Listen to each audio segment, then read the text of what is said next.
Good morning and good afternoon. वैसे तो मेरी लैंग्वेज है गुजराती। मुझे गुजराती बोलना बहुत अच्छी तरह से आता है। मैं गुजराती में बात करती हूँ हर रोज घर पे, पर मुझे हिंदी बोलना बहुत अच्छा लगता है, इसलिए मैं अपने वीडियो में हिंदी बोलती हूँ। पर मैं आज आपको अपनी रेसिपी गुजराती में बताऊंगी। तो चलो आओ, અમે આજે બનાવવાના જઈ રહ્યા છીએ ખીચડી અને પાલકનું શાક। અને કદાચ મારાથી હિન્દી બોલવામાં કંઈક વચ્ચે મિસ્ટેક થઈ જાય તો સોરી, પણ મને બહુ ઇંગ્લિશ વધારે ગમે છે, પણ મને ઇંગ્લિશ આવડતું નથી। હિન્દી બોલવું બહુ ફાવે છે, પણ હિન્દી પણ થોડું ઘણું આવડે છે, થોડું થોડું નથી આવડતું। પણ આજ મારી રેસીપી તમને ગુજરાતીમાં હું શેર કરવા માંગુ છું। તો મારી રેસીપી એકવાર તમે જુઓ અને ઘરે એકવાર ટ્રાય કરજો। एकदम देशी है, सादू है અને ખાવાની પણ બહુ મજા આવે છે ને આપણે શરીર પેટ બધું હલકું ફૂલકું રહે છે। ચલો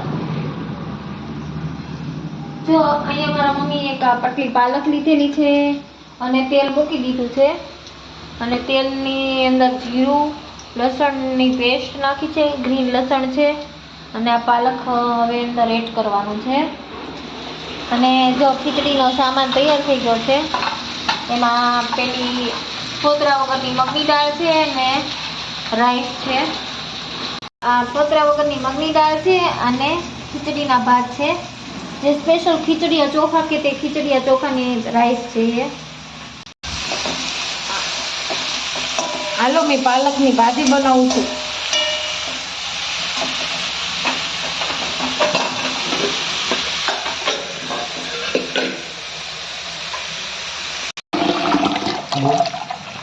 હાલો હું ખીચડી ધોઉં છું। ડોળું પાણી પહેલા કાઢી નાખવાનું।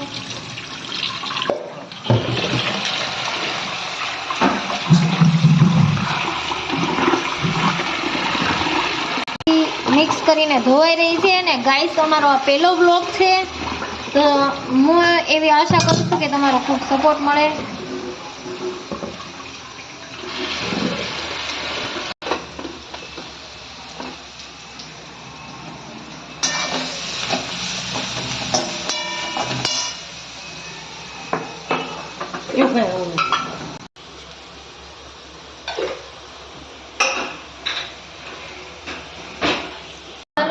ખીચડી અને પાલકની ભાજીનું શાક જે બની ગયું છે અને હવે મારા મમ્મી સર્વ કરે છે। હવે અમે બધા જમવા બેસી છીએ।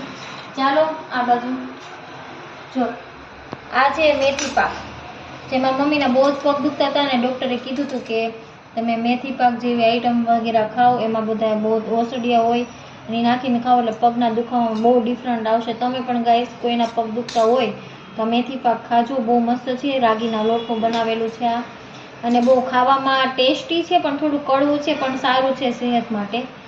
અને પાલકની આપણી ભાજી રેડી થઈ ગઈ છે, ખીચડી બની ગઈ છે, છાશ એકદમ દેશી છે ને સાદું છે। ચાલો જમવા। તો ખીચડી રેડી થઈ ગઈ છે, ડીશ પણ આવી ગઈ, હવે જમી લઈએ અમે। બહુ મસ્ત ટેસ્ટી બનાવ્યું છે મારી મમ્મીએ।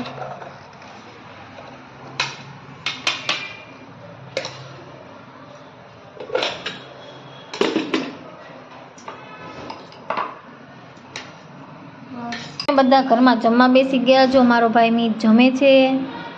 મીત તને ખીચડી કેવી લાગી? Tasty tasty.